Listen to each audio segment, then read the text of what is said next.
Boy, Good. it's tough. Yeah, Yeah. how are you? Yeah. I'm well, thank you. Then they dress Yeah. then everything else. Got the wool Yeah, on. yeah. All right. End of the season, start a new one. I'm well. How Okay. are you The feeling? cookie man came. I was gonna say, Yeah. is that Trying to get 'em. Yeah. How do I get Yeah. Right. I'm feeling a lot better. Yeah. Good. I'm But I feeling a don't lot better. realize I that. feel a lot Oh, better. okay. Hang Guy that down. does No. rubber.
All right, welcome to the Public Service Committee meeting Tuesday, January 27th, 2026. It is a little after 6 p.m. Roll call, please. Chairman Rick Streebing. Here. Vice Chairman Sherry Pickering. Here. Alderman Tricia Teague. Present.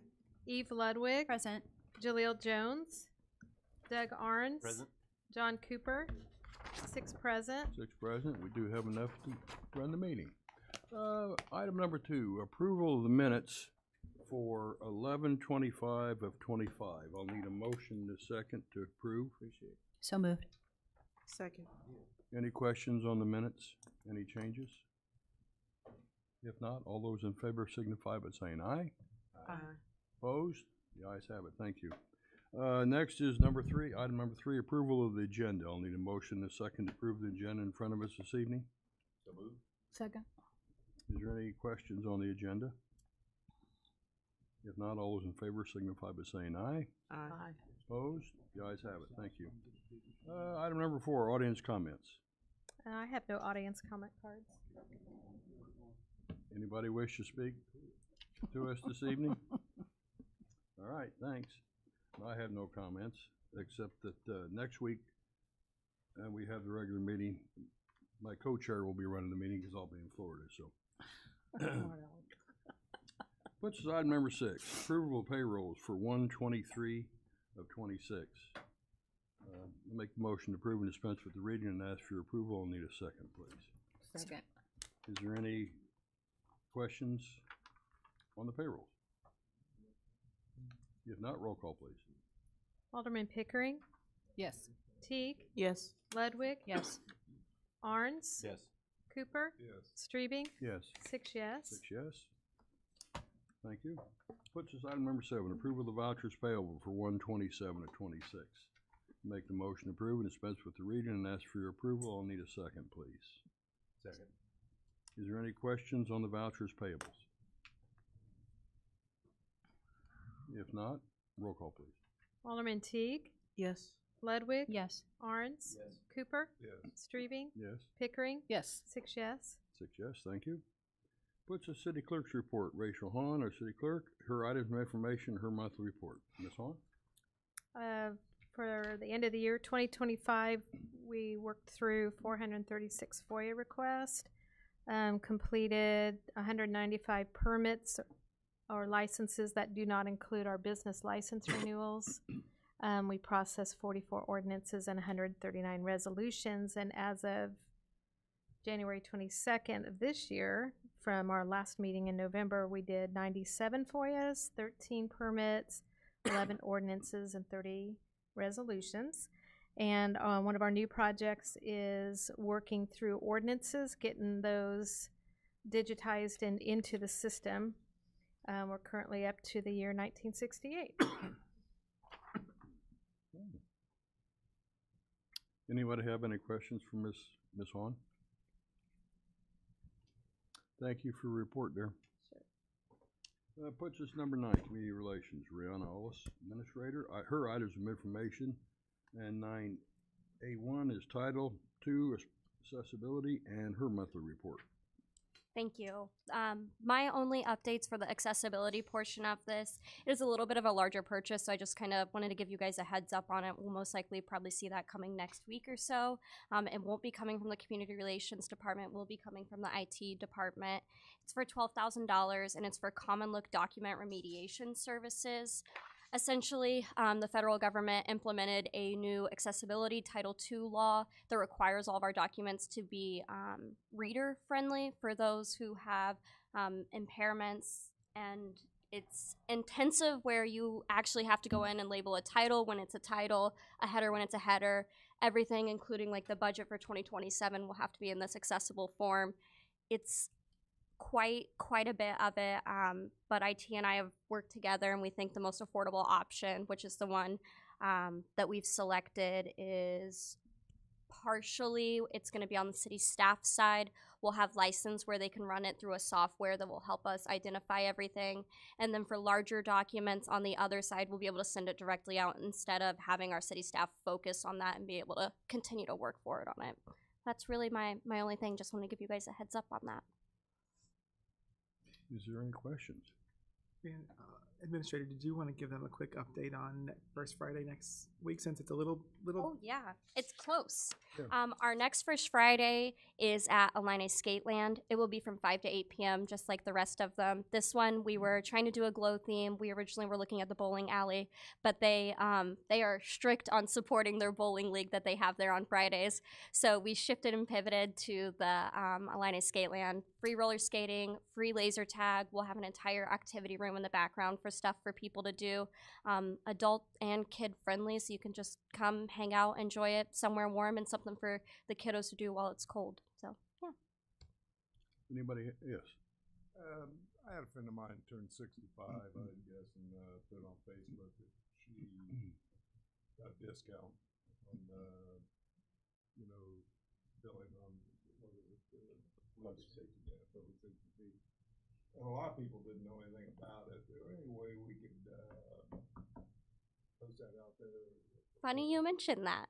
I think I saw the exact post that you're talking about, because I went and talked with our finance team to make sure that I was correct in my information, and I did an overhaul to the utility billing page, the entire page, and included that on there, as well as have 2 scheduled social media posts to go out for it. So hopefully that's helpful. The utility billing page is the number 2 access page on our website. So if they scroll through it, it's got all of the information on there, and I have a title that says the exemption status on it.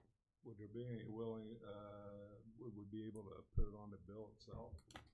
It is typically, sorry Alyssa, I'm speaking for you kind of, but on the front of the bill there is a notes column. They always put it in that notes column. They do it periodically throughout the year as long as they have the room for the note. So it is traditionally on the bill. And when they originally started the utility billing, they also include it in that mailer.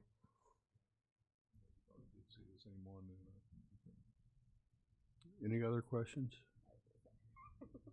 Thank you very much. You're welcome. No, I'm all Yeah, done. you want to go ahead and go? You can do finance. You do the We'll let next you. section, I'll let you. What do I have to say? We're adjourned. That's it. Okay, puts us number 10. Finance. Alyssa Sweeten is our comptroller. 10A is a resolution approving Avoya Financial as the 457B record keeper for the deferred compensation plan. I make the motion to approve and dispense with the reading and ask for approval. I'll need a second, please. Second. Is there any questions on this resolution? If not, roll call, please. Alderman Ludwig, Yes. Arns, Yes.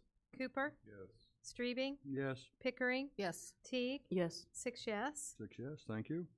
Puts us item B, fiscal year 2025-2026 cash flow and budget performance report and personnel monthly report. Ms. Sweeten? Were there any questions to the reports?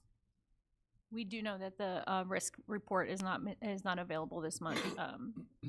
The manager was working on that and had a personal emergency, so hopefully we'll get that caught up next month.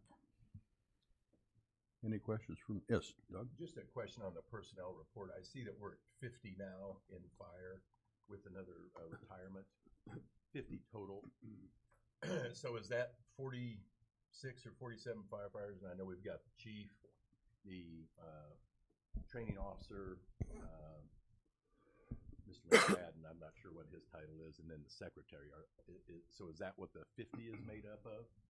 Yeah, Does that sound right? yeah. Generally, it's 45 or plus for the retirements. We also got 2 more pending retirements coming in June. Just that's the, and then yeah, the front office staff is me, Heidi, the assistant, and then Tim McFadden is fire inspector, and then Ryan Allison's the union member back in the back for training. So 45 generally suppression, 49. It's just we've been trying to get ahead of the hirings, knowing the retirements are coming, so that we don't have that big gap in overtime. So, Thank you. Any other questions for Ms. Sweeten? All right, thank you. Puts us to item number 11. Aaron Marcotte, our fire chief. 11A is a resolution approving an agreement between the City of Danville Fire Department and Danville Area Community College DACC Nursing Program. I make the motion to approve and dispense with the reading and ask for approval. I'll need a second, please. Second. Is there any questions on 11A's resolution? If not, roll call, please. Alderman Arns, Yes. Cooper, Yes. Strebing, Yes. Pickering, Yes. Teague, Yes. Ludwig, Yes. 6 yes. Yes, thank you. That puts us to 11B, items of information, monthly status report. Chief? Thanks. It's been a while since I've seen you. I was gone in November. We didn't have one in December, so there are a couple things worth mentioning. I do want to mention that our firefighters had a save from a victim who was trapped in a window on November 6th. They arrived, found the guy located up in the upstairs and removed him. We could see a flashlight sort of moving around, but he was lost and disoriented, and so they did that. Of course, we had the Churchill Towers fire, which is worth mentioning.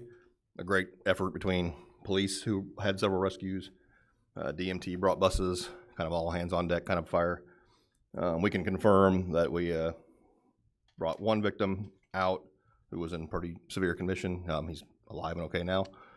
We rescued 2 by aerial ladder that evening. And then the aerial ladder repositioned and went in another location, found another victim, and took them down through the inside.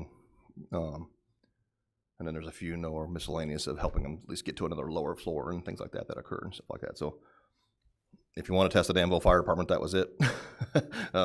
Luckily, that fire was on the 5th floor, not the 2nd floor, because you had more victims, more people, more smoke, more things to deal with. So luckily, the cops were able to do most of the things from the lower floors and a few above, and then most of us did the things below. So great effort there if you want to see what went well. Not perfect, but pretty good for what was faced, you know. And then on Christmas Day, we had a second ladder rescue from a victim who had gotten driven out of the home and was kind of hanging on the roof of his home, and he was nervous, like he was eating some smoke and some other things, and a little disoriented, but also just, I think, 3 good testaments for that month. I'd be remiss if I didn't mention that kind of thing occurring. That's pretty rare, and that's pretty special. I included the last 2 reports just so you guys could catch up on what's been happening. So, and then just this month, like I said, we have the 2 more retirement announcements. Sean Pasley, I think over 28, almost 29 years, will be retiring in June, and then Lester Potts will be retiring also in June, who has more than 27 years of service. So we'll be sad to miss them. And more of that to come. We do have a swearing-in ceremony tomorrow with Chris McMahon for Assistant Chiefs. Kind of overdue. He was promoted when Darby left last fall, but scheduling conflicts with everybody just prevented it till now, so we're doing that tomorrow morning.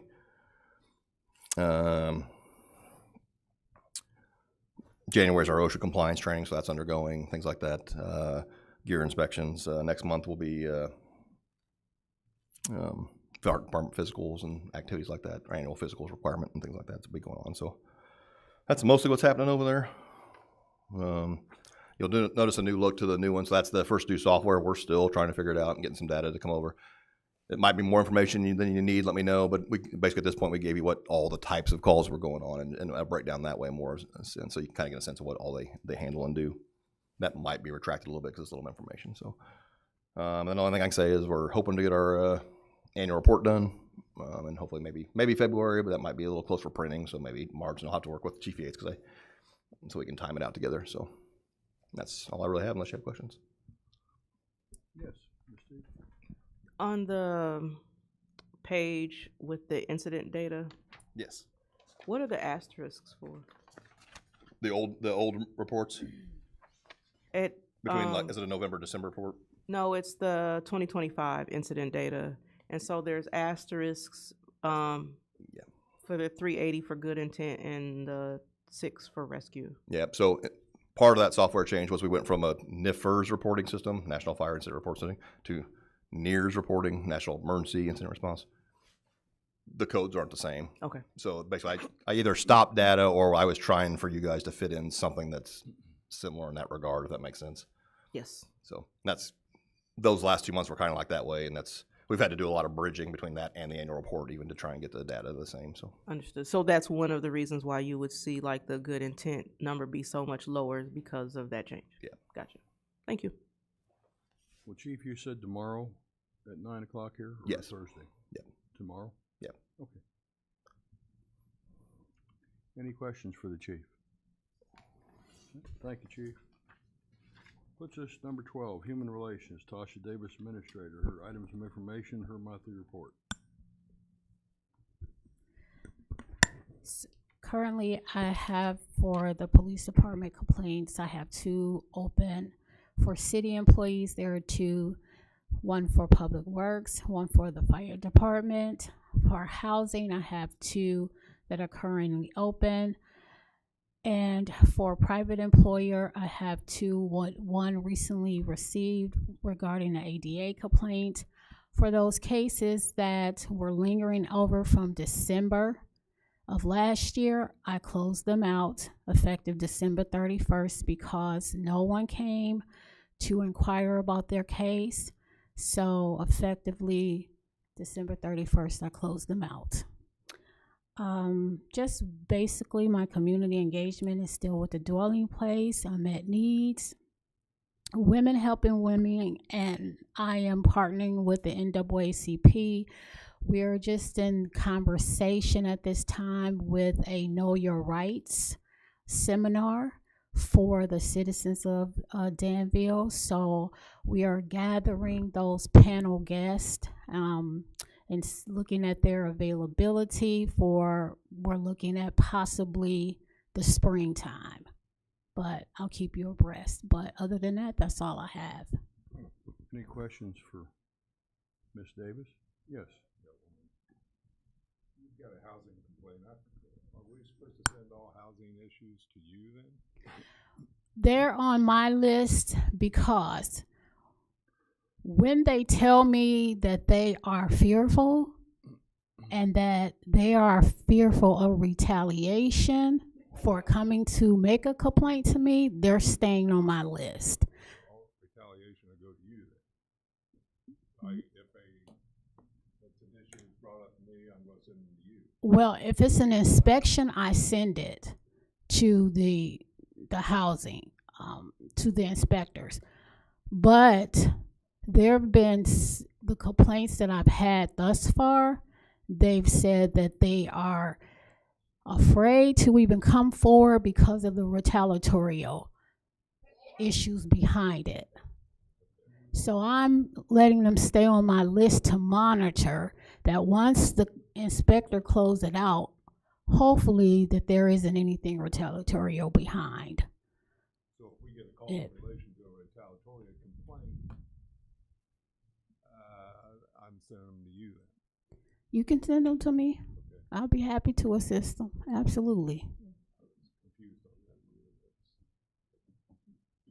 Yes, Doug? Can you just please clarify that? I wasn't on the council when that all went through. I remember there was a lot of discussion about it. Is that consistent with what the final result of that vote was? I believe, I'm sorry. No. Who are you directing that to? Anybody. Anybody, yeah. Anybody that wants to answer it. I was gonna let Leon speak to it because it was kind of a mess because of retaliation. Yeah, so when we get a complaint, when it comes in, it should be coming to the legal department and we address it. And if we find that there is retaliation, because we're gonna look at the entire picture, we're gonna look at, do they have a lease? When they have a claim of retaliation, what is that retaliation? Did the actions of the landlord come before the tenant made a complaint? So we look at that big picture. So my thought was that those complaints were coming into the legal department, and if there is a Chapter 95, a human relations issue, we forward that on to that department. Okay, so if I understand correctly, no action has been taken at this point, but they're fearing that there may be. Right.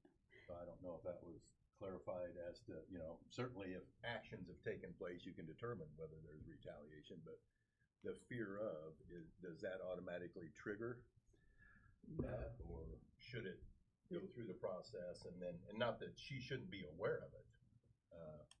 I'm just asking for how should it be processed? Sure. Well, as administrator said, once she receives those, then she does forward those on to the legal department. Because they came to her first. Mm-hmm. That's why she's got it listed there, and she follows up too. Thank you. Did you have something? You're welcome. Yes. Mistake. Yes.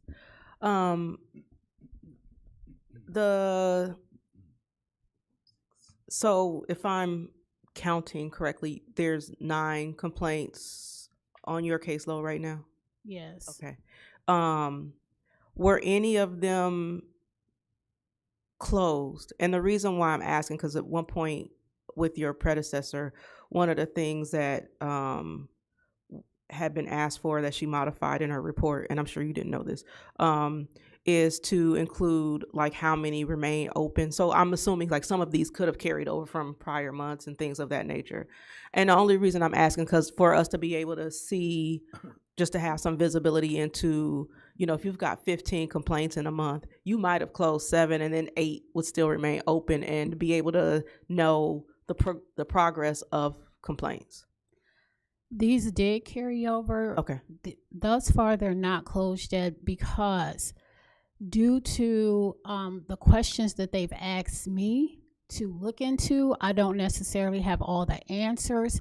So a lot of my calls have been to the state's attorney office because I just really want to make sure and do my due diligence before I close a case out, because I want to be wholeheartedly and transparent with those individuals that came to me to say that I've checked into every last one of your concerns before I close a case out. That's just how I've been trained to do it. So no, that's understandable. It's just a matter of knowing of the how many you get, how many get closed. And if the answer to that question for this particular report is 9 were open and 9 remain open, then that's the answer to the question. And if it's 9 were open and 4 were closed, or whatever the number is, just to be able to know kind of like the churn of complaints. Very good. So, Alderman Teague, just to clarify, I think I understand what you're asking. You just are asking the administrator to make sure she notes when their case is closed on on the report. Yep, that's it. alrighty. All right. Any other questions for Ms. Davis? Thank you. Puts us item number 13, Information Technology. Agnel De Silva, Chief Technological Officer. 13A is items of information in his monthly report. Agnel? Thank you, Chairman. Do you have all any questions regarding the monthly status report? Okay, just a couple of items. We are finally, I think, getting our porting done from AT&T over to the new cloud provider, Intermedia. So that's on Friday, the 30th. And there will be a short, brief downtime period, and I'll get with Rihanna to put that on the social media and do a press release or something like that. So our phone system will be down during that period, but we're hoping the transition will be really quick, maybe a couple of hours, but just in case something goes wrong, we'll let people know that we're working on it. Second thing I have is we just completed our security and compliance audit. It was a long process. Thank you to Alyssa, Jamie, Kathy, our operations team, Public Works. It was a very in-depth, analysis and risk assessment of our technical controls as well as operational side of things. We scored 8.2 out of 10, which is really good score, whereas average score for other municipality was 5. As far as all the controls that are in place. So we're making progress. We're not there yet. And there's no perfect score from what I was told. So because there are 3 levels of controls for the municipalities of the local governments, there is group 1 and 2 that apply. We are at 94%. And the control 3 is mostly for federal government. So which we still work towards it, but not necessarily we're not required to have that, but we're making progress, so feel good about it, and I think in coming months we feel good about achieving our goal. And we'll do the continuous assessment to make sure we are in compliance with everything. So those are the only 2 items I've got. Are there any questions or any concerns? Any questions for Agnel? Thank you very much, sir. Thank you. Thank you and your team both. Appreciate it. Everybody. Puts us item number 14, legal, Leon Parker, Corporate Counsel. 14A is his item of information, and 14A1 is monthly report. Leon? So this is the report for January 26th. Anybody has any questions? Ms. Teague? I have one question. I'm not sure if Corporation Counsel could answer it or Comptroller could answer it, because I noticed we average, let me back up. I shouldn't say we average. I looked at the last 3 months. So I noticed we average about $15,000 a month in fines and fees. And my question is, what budget line items does this money go to? Because I noticed that the legal line item does not match this. So I'm assuming that these things might get broken out into other line items, other places, but obviously I didn't know where those are. And since this doesn't have like numbers, when I was looking at the finance report, I couldn't figure out, like what goes where. Because I think the legal amount budget is, I know it's less than $100,000. So if you're averaging $15,000 a month, that's significantly more than $100,000. Yeah, it depends on what it's for. A lot of these go back to police because Okay. like the towed vehicles, some of the other, they all go back to kind of where they were sourced. So while some of it goes to legal, like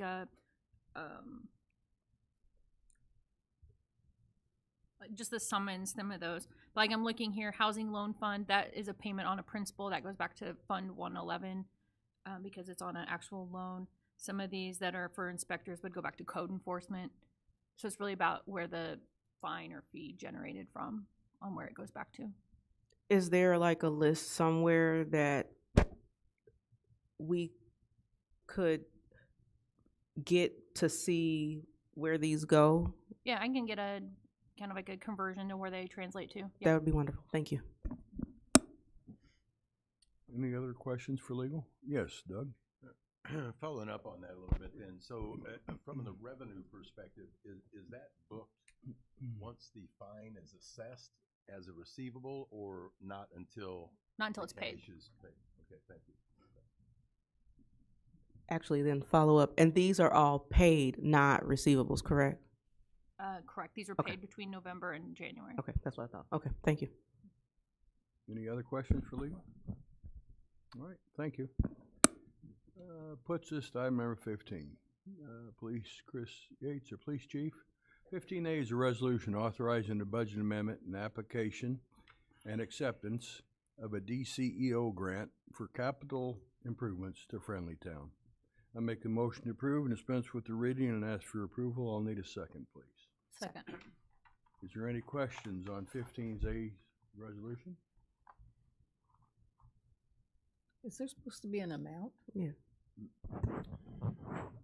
Well, we're applying for it. We don't know the exact amount. However, it's significant. Okay. Yes, Mr. E. So has it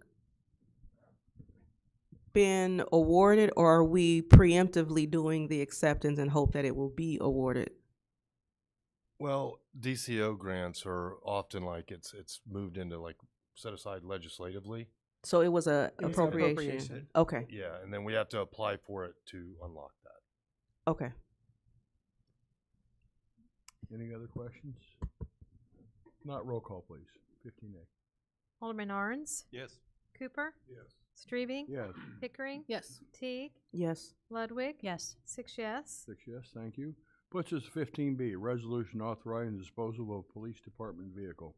Make the motion to approve and dispense with the reading and ask for approval. I'll need a second, please. Second. Is there any questions on 15B's resolution? If not, roll call, please. Alderman Cooper, Yes. Pickering, Yes. Teague, Yes. Ludwig, Yes. Arns, Yes. Strebe, Yes. 6 yes. 6 yes, thank you. Puts us 15C. We have a resolution authorizing the application of the Illinois Law Enforcement Training and Standards Board, ILETSB, Law Enforcement Camera Grant. Make the motion we approve and dispense with the reading and ask for approval. I'll need a second, please. Second. Is there any questions on 15C's resolution? If not, roll call, please. Alderman Pickering, Yes. Teague, Yes.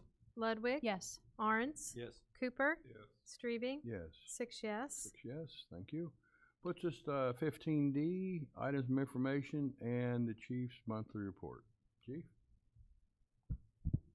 Was there any questions on the December 3-year trend or the year-to-date and the variation from 2023 to 2025 in the fiscal or end of calendar year? If you look at it, we had significant increases from 2023. Whenever I do the annual report, we'll take it back, 5 to 6 years. I believe from 2020 is where we can give the best apples to apples comparison with our reporting process in conversion to NIBRs from UCR. Out of the indices that I report every month, all of them were significantly down from last year, except for aggravated battery, which was up 2.3%. But every one of our violent crimes other than that are down.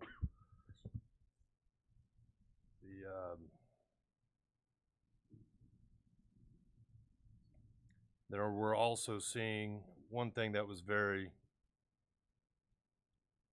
important to me, and I think we've talked about it several times, is seeing the reduction in the reporting anyway of domestic battery. I understand domestic battery is significantly underreported. However, when we do see those reports going down and incidents that we're aware of going down, we think proportionally, hopefully, overall it's going down. So we are seeing a good trend, but again, nothing that we're going to be satisfied with. Other business, we're testing for the May Academy class. I have a question about the 3-year trend. I'm confused. So, because the numbers are different, and I'm sure that there's a reason, I just don't understand it. So the number that caught my eye specifically was homicide victims, just because I knew the number. And I saw the year-to-date number, which is accurate. So I'm wondering, what's there's the graph, and then there's the chart for the 3-year trend that's different from the year-to-date numbers. So I'm trying to understand. Are you looking at the graph for where it says 554? No, it says 020. Oh, that's the month. That's that's current month. Yeah. Okay, because the heading only says 3-year trend. Yeah, for December. Gotcha. Only. Okay, thank you. And then when you go to the next page, that's December, the year-to-date. Gotcha. That's a graph, and then it's year-to-date, January to December, on the next two. Okay, and thank you. Have the crime distribution graphic. Oh, it does say December at the top. That's what reading is fundamental. That's okay. Any other questions for the chief up to this point? All right, chief, go ahead. So we'll be testing the physical agility test. Will take place February 14th, Valentine's Day, and get started late for the other events they may have scheduled for that day. However, we'll be doing that in the morning. Officer Candidate Williams, he's in his 4th week at PTI so far. I haven't heard anything negative, so we're hopefully he's enjoying and learning what he needs to learn to prepare for coming back to the department. The 2 December graduates are in field training. I think they're somewhere in getting ready to move from first phase or second phase, but they're about a month in. We have 3 more near or in the final shadow phase of field training. They'll be added to the numbers on the street, as well as we recently had 2 that got through all their field training and are on solo patrol. So we're moving up, and right now we have more officers trained and on the street in different capacities than we've had since 2019 anyway, probably several years before that. Our public safety camera system is up and running. I'm finalizing the policy on that because even though I think these are a wonderful tool, I'm a very strong advocate of privacy and people's rights to that. So our policy is being worked on right now. I went through the final revision. Hopefully it'll be the final revision, and then we'll send that to both IPMG, which is our part of our insurance and risk management, and I'll probably reach out to the Illinois Association of Chiefs of Police and maybe even the COPS office at the federal level. to make sure that we've got everything covered to where it'd be strict. The reason why the policy, we don't have, right now, the only access to it is through our Criminal Investigations Division and our analyst, and everything goes through the Deputy Chief CID prior to any use of it, but it is being used very effectively. I'll just put it that way. But there's very tight restrictions on it. Body worn camera transition is February 1st. If you remember, we did not have a grant for these. This is something that we had to go through capital improvement plan. However, Manager Campbell and then grant coordinator, not for sure, Sanchez, I'm not sure, correct title, forgive me if I'm wrong. They were able to find a grant, a state grant, that will, we're looking to reimburse us for the majority of the cost. Cameras and any type of police technology right now is, the business model is not capital purchase, and then you have and you store it. It's very hard to make a capital purchase on anything. Subscriptions are the way that the businesses find to be more useful for them. Hopefully it'll be as useful for us. However, we are switching over, and we talked about that several months ago, but hopefully we're going to be able to recoup the majority of the cost on that through this grant, which you guys just voted on. But that transition has to be done February 1st. We have training on the 28th and 29th, and we should be good to go. We've done T&E for several months on this model with selected officers and personnel, and so far everything's been as advertised. You see this with this other grant from DCEO going towards Friendly Town. A lot of people are wanting to get involved. I was approached on that to see if we needed additional funding. Can't necessarily don't want to turn it down because there will be future needs. However, the new building, a new classroom building, they're painting tomorrow inside. It's coming along very fast. I can't say enough for the Public Works team and crew that's been working out there. You're talking plumbing, HVAC, structural, electrical. If we would have had to go outside and contract all this, that building would have cost us twice as much as what we're putting into it now. So I can't say enough thanking the Public Works team for helping on that. They've done great. And we're hoping on April 1st that it'll be open for classes.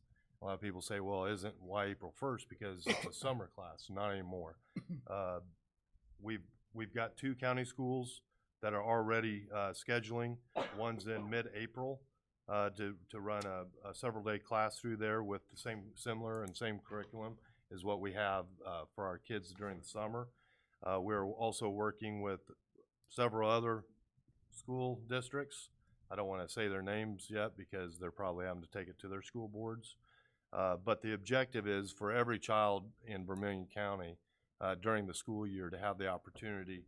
The schools will pick the ages, but it's primarily going to be targeting the 2nd through 4th grade group during the school year, and then during the summer we'll expand that out to where more age groups will be involved. But like I said before, I think our imagination and our willingness to do the work towards it is our only limitation. And so far, so good. We're having a lot of success and a lot of conversation about it. And I'll be having a meeting tomorrow morning with pretty much every police department in Vermilion County as far as what their involvement for community outreach. With their community, being able to use that as a venue to teach safety as well as community outreach. And plus, it'll be another venue that we have because like the training center, it's being used so often that we actually had a double booking. We had to call today to try to reschedule someone else.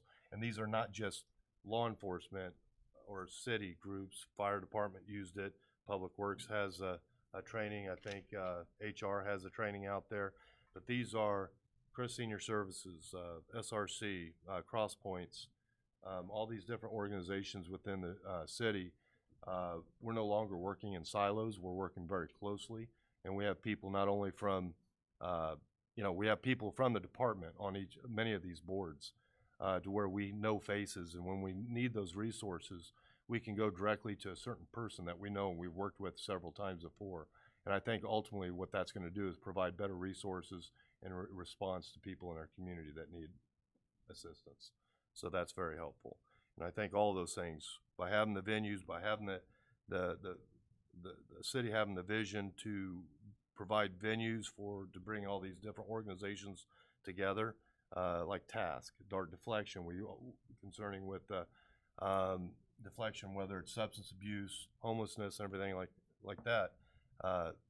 They're coming in. That's a statewide organization that's actually using our location as a summit to bring several different organizations, both law enforcement and social services, together to come up with plans how we can work together to work on some of these challenges. So that's been very, very promising. Does anybody have any questions on any of that? Chief, we have a refreshing day, don't we, coming up? Do we have the date for that? Oh, I believe it's May 2nd. So if you guys remember, I know Alderman Cooper, you were there. I think your hand suffered quite greatly on that day. I'm hoping your shoulder is going to be back so you can help me on the rakes again, Alderman. So it's the first Saturday in May. I believe it's May 2nd. We'll have it. But what's good about it is, since we've done that the first time, Public Works has done an excellent job keeping up with it. It's not a one-time-a-year cleanup. This is something that's being cleaned up weekly, and where it took 10 hours the first day and with 100 people, and about 8 hours the second day with about 60 people, I think that we can probably get everything done in 3 to 4 hours with our volunteers the first day, and then the rest of the day we'll have a community cookout and kick back and enjoy the new stuff out there. And I think it'll be a good time just for everybody to get together. So it's a lot of work, but there is some play in there, and that's good. Any questions for the chief? Yes, Ms. D. You brought up the business model as it related to the body-worn cameras, and that this is the subscription model. My question is, so after the 5 years, do we get upgraded equipment, or do we get upgraded equipment? Like, let's say equipment upgrades in the middle, because we know technology ages very rapidly these days. I'd have to look at the contract, but I believe that how the contract is written, whenever there's an upgrade in the model line that we are working with, they will automatically upgrade it, I believe. Yeah, if it's within the contract, and then if they cannot replace it, they'll upgrade with a newer model, I believe. We'll have to look at the contract language. I think it's in there, but yeah, I'm sure it is, but for some reason, I'm mixing up the drone contract that someone submitted to us where there was upgrades, but I'm certain that there's upgrades throughout. And this is all, the storage is cloud-based, and everything works now to where lots of times there's upgrades just by computer. Yeah, you don't. I don't understand that. I'm the Atari generation. No, the biggest reason for the change is we're able to maintain sufficient operation. However, the amount of time that the city's IT department had to work on the system that was supposed to be taking care of this before, I mean, we're looking at like 30 hours a week, and between two people. Yeah, I looked at it just a few days ago. It was 40+ hours a week. Yeah. Yeah. Just dealing with it day to day, and it's taken so much of our time. Yeah. And those cannot fail, because we don't know which one. We had over 1,700 FOIAs last year, just with the police department. That's significant. We have to be right all the time. Our systems have to be right all the time, because we know things shut down. We know things have errors, but that's not an excuse. Right. And it's not an excuse that's going to be accepted. So we had to, Manager Campbell worked on this. I'm sure he'll be quite glad whenever that transition's over. But there's been a lot of work in this, and it's now that's the expectation. Body-worn cameras, there should be footage on every call, and that's the expectation. So we cannot fail on that. because anything short of 100% is not acceptable. Right. And what do we anticipate then being the time savings for IT with the change? Approximately 40 hours a week. And Oh, so you won't have to troubleshooting. do much work at all. Yeah, then we can focus on our projects. Right. We're behind on some of those. Okay. Yeah. But yeah, I mean, a lot of it was like just the vendor issues. I mean, they've been on the call like all day long. I mean, over the phone for 2 hours. Sometimes they don't get back on time, and then we just wait and wait. And yeah, and sometimes we got to completely reprogram those cameras, and because they lose all the data and everything, and corruption of database, and it was a very stressful thing for us. So, but then yeah, we are so Blake and Reese have been working on this, and they were so happy this is finally coming to, you know. It's been stressful for a lot of people, and it's just unnecessary work that was not anticipated with sometimes sales and technology and development and customer service aren't always thinking at the same standard when you're dealing with different companies. And one company may be the front runner in the technology one day, and then the next company has the whatever you call it, copyright on certain technology that puts that company behind. So we chose a company that we believe that is going to be very strong moving forward, and hopefully, like I said, the test and evaluation process that we've done with 2 different companies, we haven't experienced the problems that we had. Now we do have, I mean, we're able to keep all the footage, but retrieving it is very laborsome on some of it, with whenever it fails to upload or something like that. We get it, but you know, it takes the work. Yes, Ms. Pickering, you had something too? Go ahead. Doug, go ahead. My question was similar to that is, when we change companies, being a cloud-based program, do we still have access to the cloud-based that the prior company had? So in other words, we're with company X for 5 years. Do we still have access to all that data? I know some of this is required to be stored for a period of time. So, yes, I think state statute is what, 90 days, right, Chief? 90 days if there's nothing, like it's not evidence. You know, some of it has to be kept forever, and then that's Right. downloaded, you know. Okay, so but at the end of our contract, we download what? yeah, we've got hard storage, and Yeah. is that the proper term? Yes. So we have a hybrid solution where we have on-prem like 100 terabytes of storage for video, and that's duplicated. So we have dual systems. In case that fails, we have another backup. So hybrid, we have video stored, like anything that you think that's important, you archive it and automatically gets downloaded. So we have backup copies of those, yes. We're good on archives. Ms. Pickering? I'd just like to thank you, Chief, and your department by looking at the crime data and it's going down. I think that's great. I know you're not satisfied, but this shows the hard work that you guys are doing. Thank you. I appreciate it.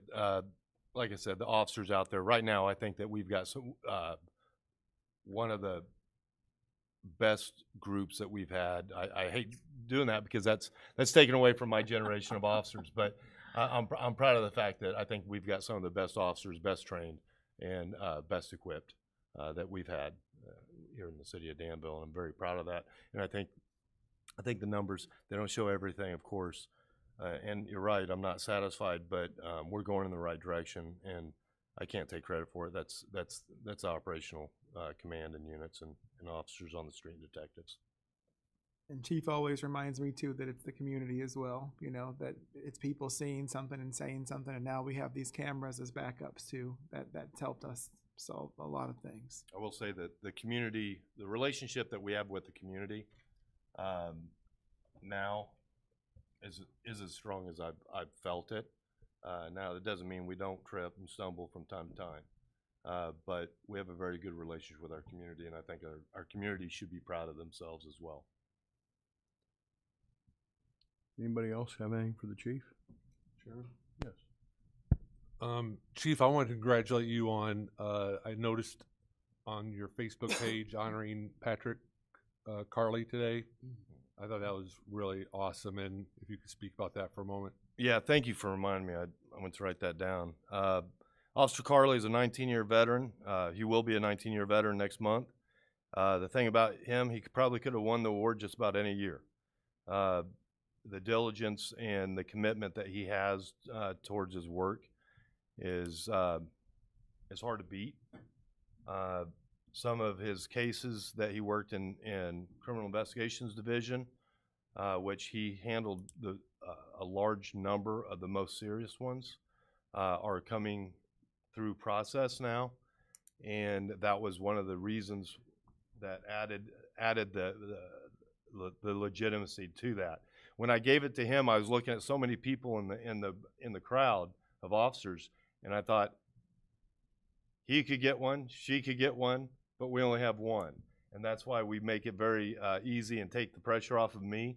They're submitted by their peers, so the officers actually submit the nominations, and then all the nominations are brought up, and then we have an awards committee that looks at it, and then they give me a name.